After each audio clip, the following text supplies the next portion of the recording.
Hi, everyone. This is Michelle Hill, your legacy builder at Winning Proof. And today I have a special guest, Cornelius Kirk.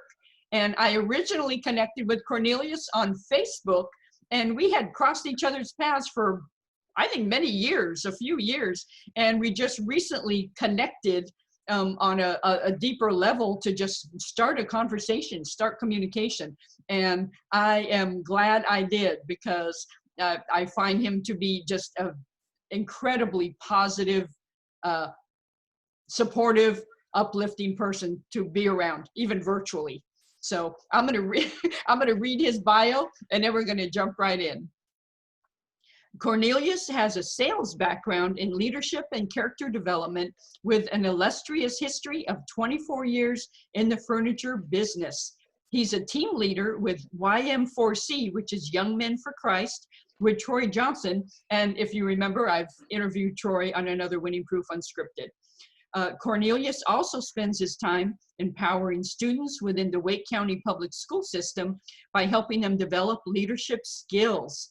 And Cornelius founded the YouMatter movement, as you can see from his shirt right now, which is all about reminding individuals of their inner value. He lives in Raleigh and has 4 kids and a grandson. Welcome, Cornelius. I'm so glad to have you today. It is a privilege and honor to be here, Michelle. I'm excited. Well, great. And I'm just going to jump right in with the first question. When you say you remind individuals of their inner value, how do you do that? Carefully. So I think that the world is definitely always telling us who we are. And a lot of us fall trapped in listening to it. And so I'm big on connection. We've been talking about connection. And I first connect with people, right? And just be in spaces with people. And then once I have a deep relationship with them through questions, I ask them who they are. And then I remind them when I see them the next time, and over again. And it sounds kind of elementary, but it works. Yeah, well, yeah, it's sometimes the elementary things are the things that we need to constantly be reminded of. And I think that you have a special gift from what I've observed so far, in that you pay attention to what people say. Sometimes we have canned responses, and you really pay attention. So I love that. Thank you for that. I really am intentional about paying attention. Is a love language. Yeah. Paying attention, it just is. And many of us are so distracted right now, we're so stuck in our phones that we can't pay attention. And so I premeditated, and you said architecture, which I loved, but I premeditated that I'm gonna pay attention to people because it's important. Yeah, yeah. And where do you see is the greatest area that people devalue themselves? I would say just overall self-worth, where, I have to go out in the world and prove who I am, or I have to have a certain title or a certain amount of cars, and all of these material things that, while they can add to the enjoyment of what we're going through in life, they don't up our life value. They just don't. Yes, yeah, absolutely. And your sound faded just a tad. I don't know. I'm sorry. Can you hear me now? Yeah, it went down just a little bit. So I wanted to make sure people hear, because I know they want to hear what you have to say. I do. I appreciate it. So, thank you. Okay, so if people aren't valuing themselves, what are ways that you connect with them that helps them feel more valued as a person, and in their gifts and their skill sets? So this year has been really big when we talk about women in leadership and being heard and seen. And so there's some posts that I just simply say, I see you. Or if I'm communicating with someone, I'll say, hey, I see you. Hey, your opinion matters. So don't back up. I want to hear what you have to say. I value your words. And so it's just these small statements that people don't hear. Or I make sure that when somebody's winning, I send them a message and I say, hey, I'm really proud of you. I don't want anything from you other than to know I'm proud of you. And when you do that, people connect with you. And when they connect, they'll be themselves. And that gives me an opportunity to speak life into people. Yeah, and I think that's so needed right now. And just those little things that you say are simple are so often overlooked. It's like Yeah. people don't say, and often growing up, we don't hear from our parents. It all depends on our family structure, but we don't hear, I'm proud of you. Or maybe they say, I'm proud of you because of an accomplishment, not who you are. I'm proud Right. of who you become. So kind of speak on that for a moment. What's the difference, and how can people cultivate, you know, being proud of themselves for their who they I, are? I was going to start there, and you just hit it. You have to start with self. I always talk about being the CEO of our lives. And so in my corporation, you know, I wake up in the morning with intention, like Mr. Kirk, you matter out in this world. And nothing that you're going to do today is going to change that up or down. So, you know, I can have $20 million in the bank, but we've seen through our society, that's not enough. People are still having problems with that kind of money. And so, you know, I had a lady inbox me, Michelle, not long ago. She said, I want to tell you something. I said, go ahead. And she was like, you told me you were proud of me 2 weeks ago. That was the first time I've ever heard that. She was in her 40s. It blew my mind. I can relate to that. You But know, not having grown up with I love you or I'm proud of you. It's to hear somebody say that, so you vacillate in between not believing it or crying because it means so much to you. So I'm sure that that lady was in that spot. But it was a reminder for me that that's what's needed.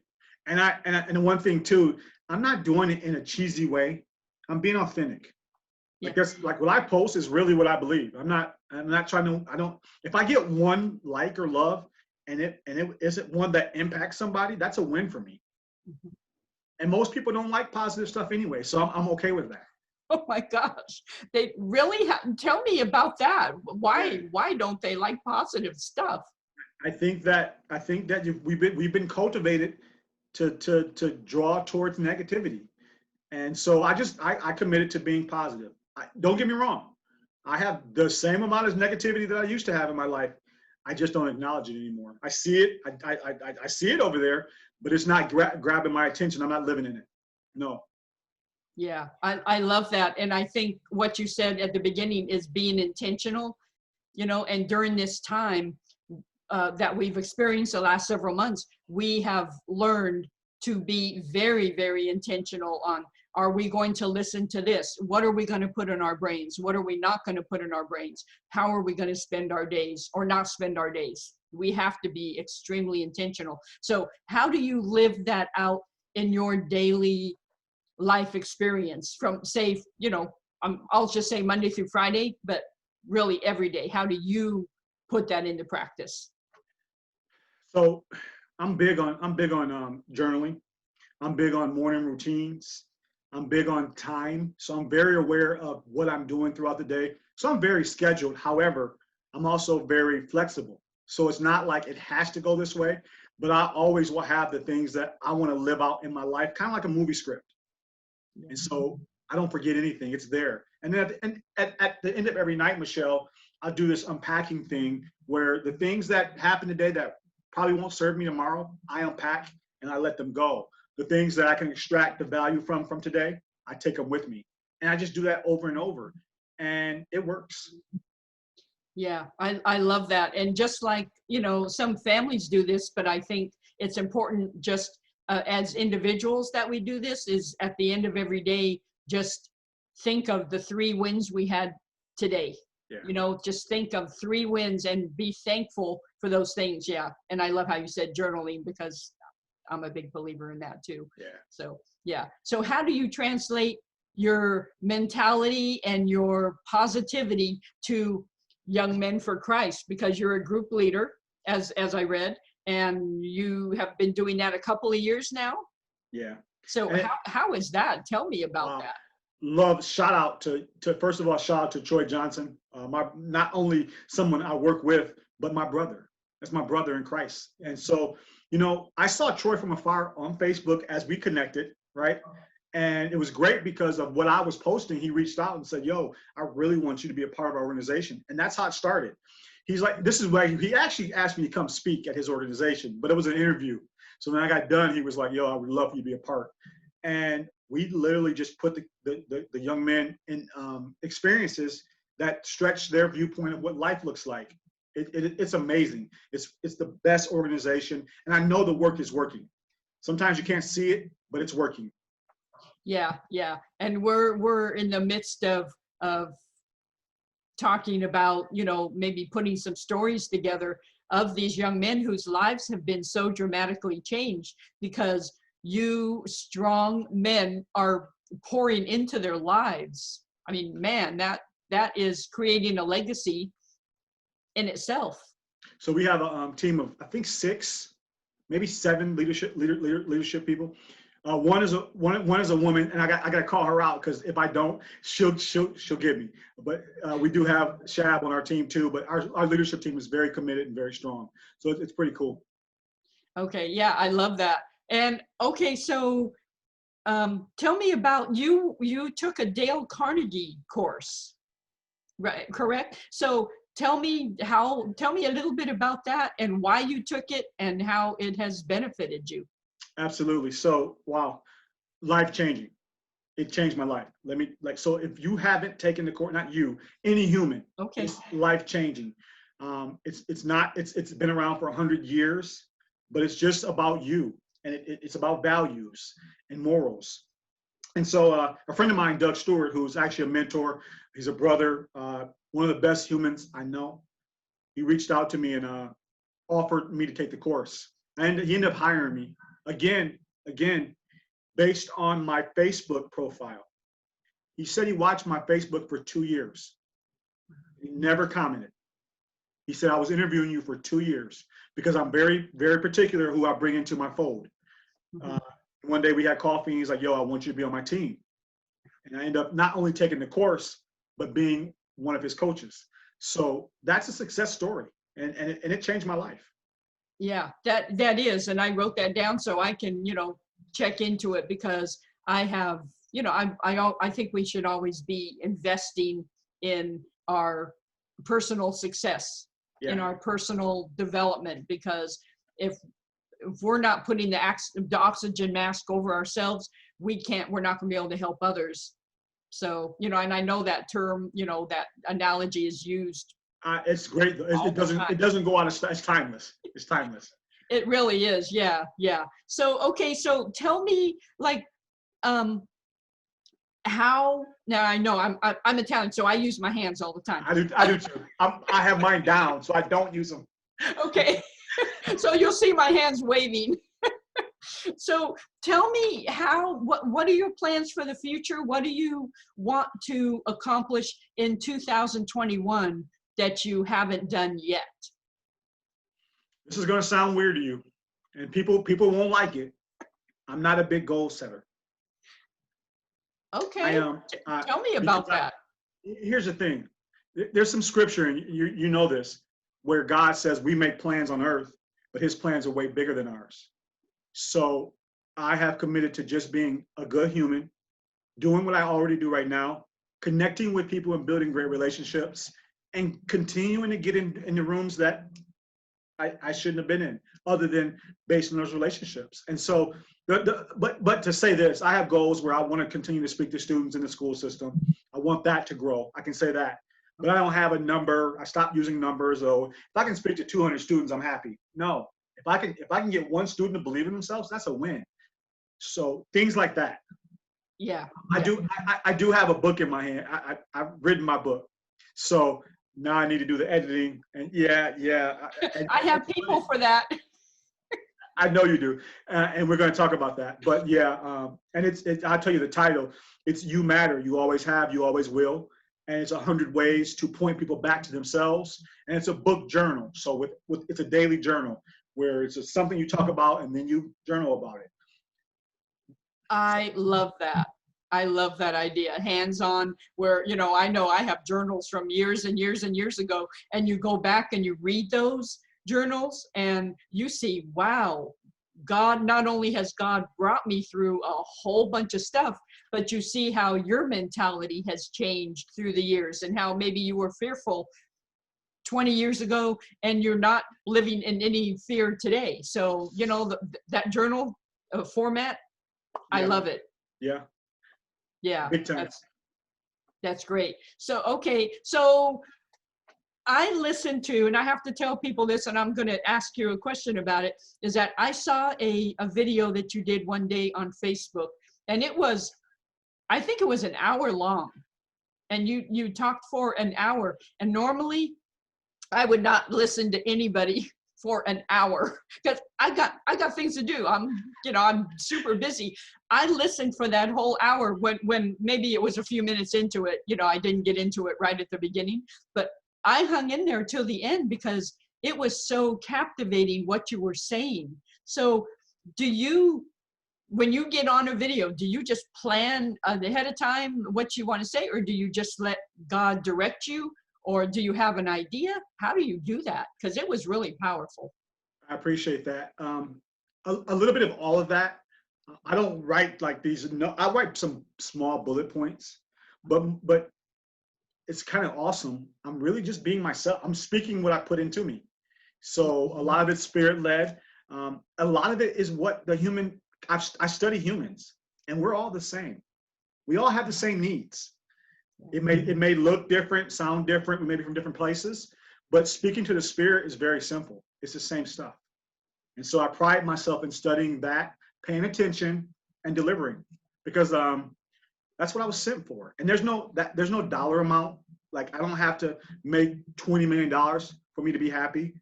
I don't need it. The DM I get from somebody who said, you uplifted my day, that's enough. Like, yeah. There's intrinsic value in that it is far beyond a monetary value. And I think we have talked before about the elusive 6 figures that everybody throws out. I know in our first conversation we talked about that, like, everybody, 6 figures, you have to make 6 figures or earn a 6-figure income, and maybe that's somebody's goal, but the intrinsic values of that DM, that comment on LinkedIn that said you changed the trajectory of my day because of what you said. That's what I'm searching for. Like, here's the thing too. Growing up, I was taught the corporate thing, the title, the 6 figures plus the trips, and that stuff's all great if that's what somebody wants to do. I have no problem with that. I got there, I was still empty. So I said, wait a minute. I wonder if I added a figure, if I got to 7 figures, would it be? I'm not there yet. I'm not there yet. However, I really believe that it won't change, because a lot of times what do? We just add more things. So if I'm making 100 grand, now I'm living up to 100 grand, it's the same thing. And I just don't want that to be my legacy. Yeah, exactly. So what do you want your legacy to be? A couple of things. Number one is I actually live in my mission statement, which is totally to empower and uplift human beings on a daily basis. But I want that to be my legacy. I want the way I love the world, which I can't say I'm 100% unconditional, but I'm practicing it.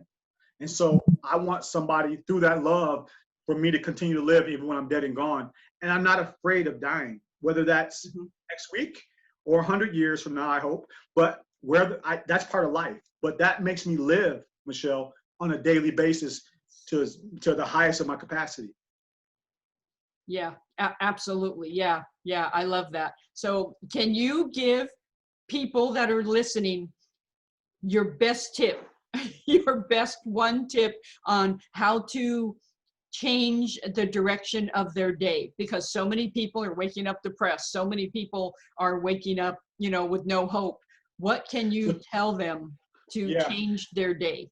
Yeah, a couple of things. Number one is just do the right thing for the right reason and drop the outcomes. Don't worry about the outcome. Right thing, right reason.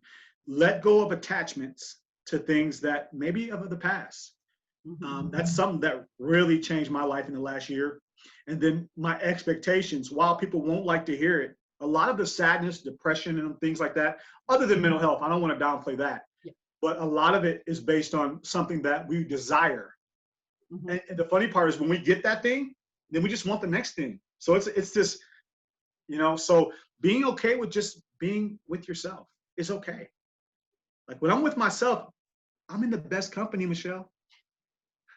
Yes. So I just urge people to know that they're valuable, no matter where they are, no matter what's happened to them in their past. They're still valuable, and that happiness is available in every day if you choose it. Yeah, yeah, absolutely. And also, I think people that have come from the corporate world, and I'm used to being alone a lot because of my business. I'm writing, I'm in front of this computer hours and hours every day, 6 days a week. And so some people have come from the corporate world. They're not used to being alone, nor are they comfortable being alone with themselves. Maybe they haven't done the inner work. Maybe they just are used to being around people. What would you tell them on how to kind of adjust to a lengthy time of maybe isolation, and how can they fix their mental status?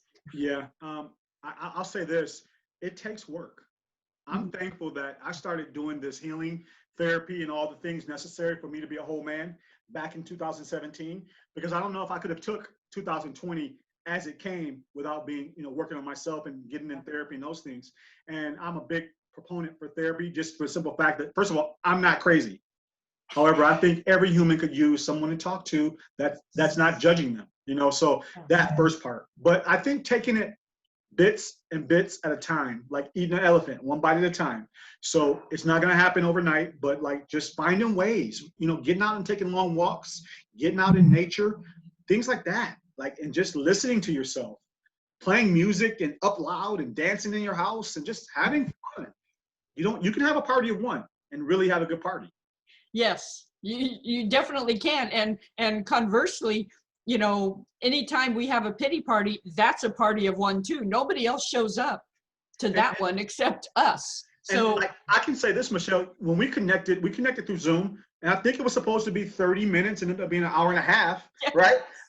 But I reached out to you because I wanted to connect with another person. So just doing that, so if somebody wants to connect, DM me and let's Zoom and we'll find, there's always a way. Yes, yeah, absolutely. And it's the incredible people that I've met, including you and Troy and others. I just talked to a Dr. Joy Vaughn today, who is I guess a mental coach, mental, I hate to call it mental coach, but a mental coach. Yeah, no, and absolutely. she does that. So I have met so many amazing people because of that, them reaching out or me reaching out. And then you find out, man, I would have never met this person in a million years, but now there's a good friendship started, or a good business connection, or whatever it happens to be. But that's really exciting. And I just want to urge people, reach out. It may not be in your comfort zone, but reach out, because you'll be amazed at who you meet. And it's so important, Michelle, what you just said. It's probably the biggest thing I learned this year was just connecting with people, whether it's by message or whatever, and then doing this and just talking with them. And most people are accepting of it. Mm-hmm. Yes, absolutely. Yes. And it doesn't matter, maybe a dog will run in the background, or maybe a doorbell will ring or whatever. I was doing one the other day, and for the first time ever, my cell phone went off, and it's across the room, so I'm like, excuse me, everybody. I gotta go turn off my cell phone. So, just things like, just laugh, being able to laugh at yourself too. Can we talk about that for a second? Like that? Yes. We're all going, I know everybody has these backgrounds, but behind it is our life. I'm cooking in the kitchen right here. Yes. We're all doing it. So just to act like for me, the facade, the mask, the real mask, not the mask we're wearing now, I'm done with that life. So you're getting me 100% authentic. That's it. And whoever, if you don't like it, fine. But whoever stays, let's rock and roll. That's how I look at life. Yeah. And they're meant to stay. And the people that don't accept you, they don't need to be there. They need to find their own, as we say, tribe.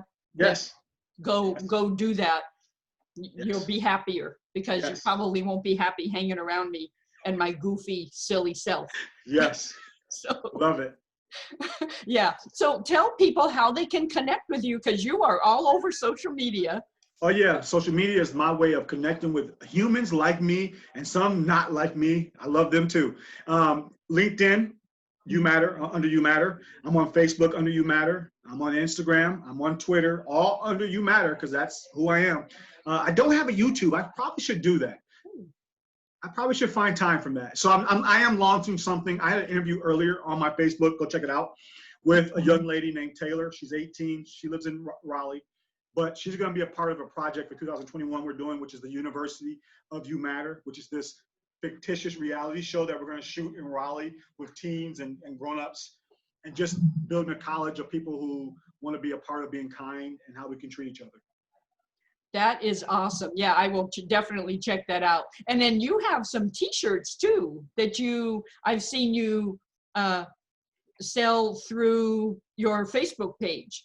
Yeah, so you go to my page. Just say a little bit about that too, in case people are interested. So t-shirts like this, which this is just mine. This is one time. But I wear t-shirts first of all to give messages to people that I can't speak to. So I'm walking down the street, you see this, and you're like, yeah, exactly. But I have shirts on my website that are mostly YouMatter. So check it out, please. That is awesome. Okay, well, I thank you, Troy, so much for being my guest today, and I can't wait to post this, all over my social media, because I hope that it will promote, more people following you and gaining the benefits of knowing who you are. I mean, I appreciate that. Man, I value who you are, and we haven't really known each other for all that long, but yeah, I just likewise. So, I see that our circles, it's funny, our circles are so interconnected. Like, it's like all the same people. So that's when you know. Yes, exactly. Yeah.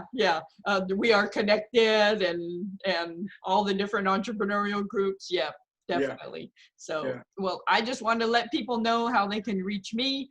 It's winningproof.com. That's my website. And I should say what I do. I'm a ghostwriter book collaborator for athletes, for sports and business professionals. I don't think I've said that before. You didn't say it. So, ever. So that's what I do. And you can connect with me on winningproof.com. You can email me at winningproof@gmail.com.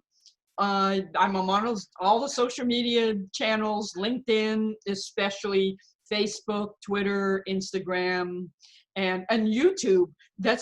I have all of my Winning Proof Unscripteds on YouTube, and I don't have many followers, so please go on Winning Proof Unscripted on YouTube and subscribe, and then you'll be notified of all the new ones that I do. But that's how you can connect with me. And I just want to tell everybody, thank you so much for continuing to listen to Winning Proof Unscripted. And I will continue to bring you incredible special guests like Cornelius and others who just hopefully can just improve your life and elevate your mindset and, take you to a new level. So until next time, another episode of Winning Proof Unscripted is done for now.